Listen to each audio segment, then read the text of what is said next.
What's up, everybody? This is the Act Man here, and this is like the 5th or 6th time I've tried writing/recording this video, a video talking about my channel's demonetization, the aftermath of that, and everything that has happened. Every time I've sat down to write or record a video about it, I get to the point where I'm like, I don't know if this is safe for me to say. I don't know if this will negatively impact my channel in the future or if further action will be taken against me. However, I don't want to live my life as a content creator in constant fear of what I'm allowed and not allowed to do. So this is the video. This is it. Welcome. Greetings. Nice to meet you. I'm the Act Man. My channel was demonetized over a month ago. Quite a sticky situation that was. Now, first off, I want to say thank you to everyone who voiced their support for me, who disagreed with this decision and voiced their disagreement responsibly. People that complained ethically, you know what I mean? That didn't resort to personal attacks or anything like that. I had such a massive amount of support from fellow content creators, a bunch of people I'd always looked up to, talked about the issue. Far too many to name, and even more creators learned about me because of this. And a lot of people were on my side, and I appreciate that. And I also want to say that I'm grateful to YouTube for reversing their decision to demonetize my channel. I feel that what separates men from boys is not the mistakes you make, but how you handle them. I think it's much easier to try and pretend like you didn't make a mistake and try to save face than it is to face the music and admit that maybe something happened that shouldn't have happened. That requires strength and confidence and a willingness to be better. So my channel was demonetized. The first question: why? The reason I was given is because of tweets I made threatening to dox and harass the family members of YouTube employees and other content creators. In other news, there seems to be a virus spreading that makes people look at everything 100% literally. The tweets I made were satirical. They were clearly satirical, meant to be a joke about a situation. Like, there's no debate. I made it painfully obvious for you and everyone so that something like this wouldn't happen. But there's a small population of people who, like, genuinely think I planned on making a video series called Doxing Adventures with Actman. I hope it comes as no surprise to those people with functioning prefrontal cortexes, but I never had any intention to make such a series.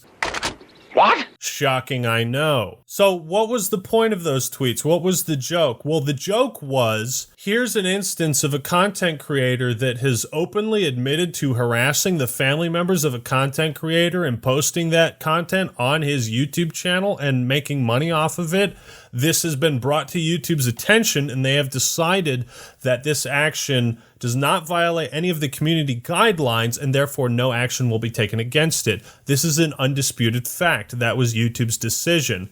And so I was making fun of the fact that here's a guy who's openly admitting to harassing someone else's family, and YouTube has seen it, and they say, that's okay. So it's like, okay, what would be the most absurd type of content to produce around harassing people's families, since apparently it is okay now?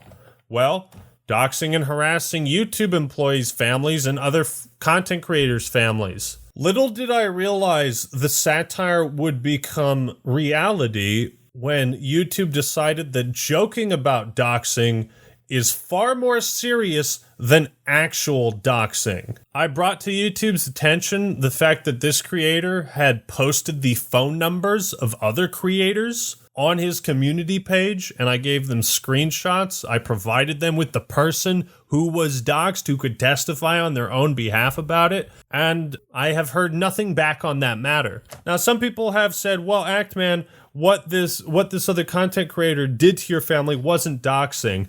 And I guess by a literal definition, you are correct. However, I labeled it doxing because it just seemed like the simplest explanation, like looking up someone's mom's address and phone number and contacting them and saying, hey, make your 27-year-old son stop harassing me. It's like, your son is causing trouble for me, and that's the whole reason for this call to begin with. you know, and then encouraging your audience to look up that same information. I promise you, if you look into the Actman right now, you will find his full legal name. You will find, just type Actman. Look for Actman's real name. Like, actually try to find people, you will find it. It's not hard. Like, is that not doxing to say, hey, here's how you can look up this guy's address and phone number and do the same thing I did? It's not hard. I feel like that's doxing, but maybe it's incitement to dox, which is still terrible. The point is, my family was harassed by another content creator who openly admitted to harassing my family members and inciting his fans to do the same. This was brought to YouTube's attention. He posted the evidence himself, and YouTube decided that this was not against the community guidelines. So now the question that we all have to ask, and we all deserve an answer to, is it okay to harass the family members of other content creators? I don't think that's an unreasonable question to ask. So my channel was officially demonetized because of these tweets. There's quite a few problems with this. The first being that they were only up for 4 hours, and I was kindly and respectfully asked if I would delete them through my partner manager at YouTube. The tweets were up for 4 hours, man. And at the first opportunity, when YouTube asked me if I could delete them, I did. That was a gesture of good faith. Yeah, I don't want anybody there to feel like they're actually under threat of being doxxed, or their families. A simple 5-minute conversation could have cleared this up instantly without the need for such drastic action. You know how easy it would have been? Hey, Actman, I work at YouTube. I'm just wondering, do you actually intend on making the video series Doxing Adventures with Actman? To which I would have responded, no. Here's a definition of satire. Because I don't know if there's some kind of language barrier, if certain people at YouTube don't understand what satire is, or maybe they're from a different country and don't understand the concept. I don't know how the joke went over so many people's heads to where the gut reaction was demonetize his whole channel. Let's take his livelihood away from him. Satire, if you're curious, is like over-exaggerated commentary. It's jokes made to illustrate a point. You could check out South Park if you're interested in satire. Political satire is a thing. I highly encourage anybody confused on the matter of satire to look up definitions and do as much research as humanly possible, especially if those people work at YouTube and have to make decisions on demonetizing a channel based on legitimate threats, and if they have to differentiate between legitimate threats and fucking satire. So here's what I don't get. If the tweets were a problem, why was action taken against me after the threat was neutralized? I laid down whatever fake weapons I was carrying and I said, I'm not a threat to you. I don't mean this. And then 2 days later, the channel's demonetized anyways. It's pretty shitty, right? Now, I understand that a ship as large and massive as YouTube, it takes some time to steer, right? There's thousands, if not tens of thousands of people working for essentially the second biggest website in the world. But it just sucks that like it takes 2 days to make a terrible decision that could potentially destroy someone's life. And it takes over a month to find out how to reverse that decision. Let's be clear.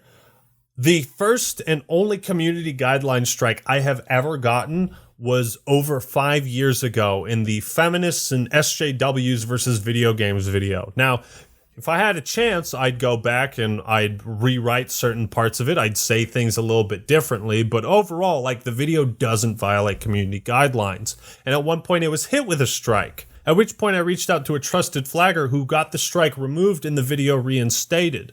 So I've been a clean boy. I shower every day, unlike most gamers. Please don't ostracize me for personal hygiene. I'm still one of you. So given my history of not being a problem, again, it's all the more puzzling why the most extreme action was taken against me. I mean, besides just outright deleting my channel, demonetizing it is the second most extreme action you could have taken.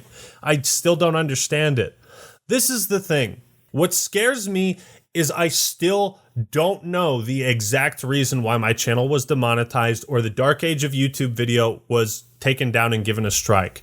I still have no idea. I can only speculate, okay? When you report a video on YouTube, you include a timestamp for YouTube to look over. Naturally, I assume that makes their job a bit easier as they don't have to track down whatever part the user thinks violates the community guidelines. So when users report a video to YouTube, they include a timestamp. YouTube does not extend that same courtesy to its users. The dark age of YouTube is over 50 minutes long, and it was removed for unwanted sexualization. Okay, fair enough. Where did that occur? What part of the video did that occur? I got no clue. They didn't tell me that at all. I can only assume it was the poorly photoshopped cucumber floating near Mr. TV's mouth that was considered unwanted sexualization. But when I looked up unwanted sexualization and researched it, it sounds like it's threats of rape. Like really extreme stuff.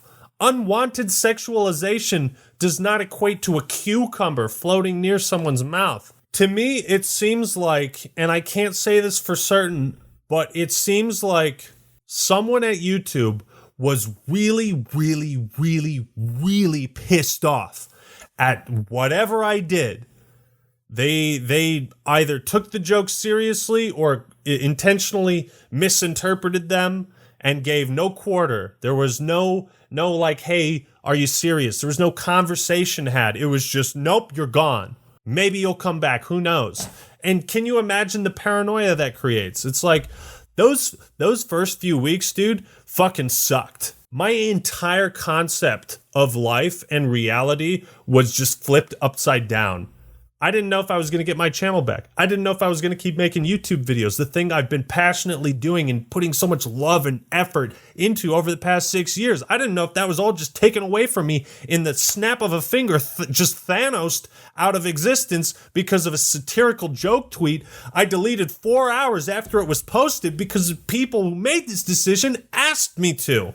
And again, I know that YouTube makes mistakes. They're not always perfect. I love this place. I want to see it be the best place it can be. I want people to have the same opportunities that I had. And that is the reason why I started taking action against the content creator. Because I felt like this creator was trying to rob others of those opportunities. This creator had a history of terrible interactions with every other creator he came across. I heard their testimonies. I got their evidence. I asked people. This is a person that really shouldn't be on the platform. This is a person who, my family was not the first family they had harassed, okay? Likely won't be the last. My video was not the first that he attempted to falsely copyright strike and take down, which is against the law. And I saw this person as a threat to the YouTube brand and a threat to the YouTube ecosystem. I listened to YouTube's words on their policies, on making the platform a better place, and I genuinely believed in them. I believed in the Creator Responsibility Initiative, and I don't know if I ever should again. I don't know if I should ever stick up for another content creator that is getting false DMCA strikes, because I don't know what that's going to do to my channel. And for the longest time, I felt like trapped because I couldn't focus on real videos.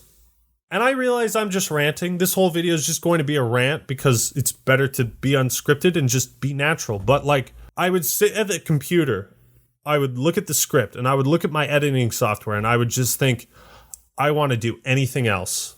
I'd rather be doing anything else right now than editing a video when I don't know if my future is certain. And that's crazy. That's crazy for a channel with 1.5 million subscribers with not a single community guidelines or copyright strike to their name to suddenly find themselves in a position where they're questioning their entire future, their livelihood, their career, the last 7 years of their life dedicated to this job. Do you understand how that feels? Do you understand why I had this breakdown on Twitter? Why I was so like, I got COVID. It was my birthday. My channel got demonetized the day before my birthday. It was the worst birthday I ever had. And that's not a pity party, man. I didn't feel like a birthday. I couldn't even focus. But what hurt more was feeling like I was silenced, that I couldn't talk about this for fear of what might happen or what might not happen. Oh, maybe Actman is criticizing YouTube a little too much. Maybe this is a person we don't want on the platform. Do I speak out against injustice and risk my livelihood, or do I keep my trap shut and hate myself for not speaking about it? It's a tough position to be in. I just hope people at YouTube understand that I'm a real person, that like I put my heart, blood, and soul in my gamer juice into making videos. And this was the first time I genuinely was like, you know what? I feel like this person is a real detriment to the platform, and I'm going to do what I can to prove that. And I thought I did. I think I proved it to a majority of people. This is a person that genuinely believes the world would be better off without gay people. And I feel like that type of hate speech, it goes too far. Consistently wishing death on other people, it goes too far. I'm just trying to get everyone to understand my mindset in all of this. And it's like, there's a lot of questions I have. I would like to know what timestamps of the video violated the guidelines. I'd like to go back and fix them. It's an hour-long video. At least give me that opportunity. Because here's the most important thing. I don't know what lesson I was supposed to have learned from this. Generally speaking, when you get punished by your workplace or your parents, it's because you're meant to learn a lesson about something and about your behavior. I got no idea what the lesson was. Was the lesson that, don't make a video and have a cucumber be within 5 meters of your mouth? Was that the lesson? Was the lesson don't make satirical tweets about terrible things that happen to you? I want to know the lesson, YouTube, that you wanted me to take away from all of this.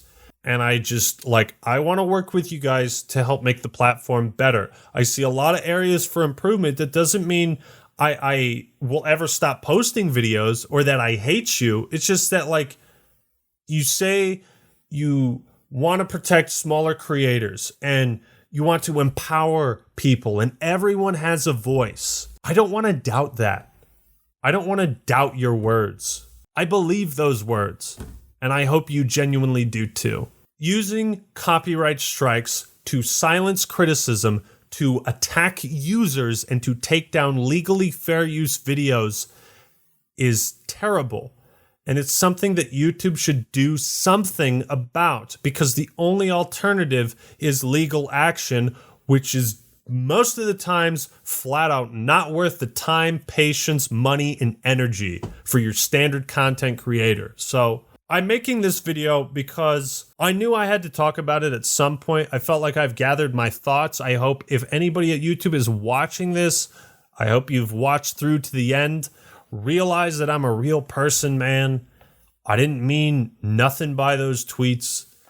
It was simply satire. And to understand how impactful that video getting removed was, it's like that was a month and a half's worth of research and 2 weeks of editing where I was working on it 8 hours a day. Sometimes I worked 16 hours a day, 20 hours a day on that video, didn't sleep. That video is my magnum opus. It is the best edited, written video I've ever produced. It was also my best performing video of all time, gathering 1.4 million views in 4 or 5 days. That's pretty good. That's pretty good for me. And so to see that momentum, to see that video, all that effort and time, to see it just abruptly cut short, and not only that, but my entire revenue stream cut short because of that, for reasons that have never been fully explained to me, yeah, that has the potential to cause a mental breakdown. I'm not a threat to the YouTube brand. In truth, I am one of your greatest allies. I just hope that I don't believe in what makes YouTube great more than YouTube does. I feel like YouTube should have realized they made the wrong mistake when Keemstar and Ethan Klein both agreed. For the first time in their lives, those two agreed on something, that this was unwarranted. My channel getting demonetized was seen by everyone as completely unnecessary. I hope what happens to me never happens to anybody else.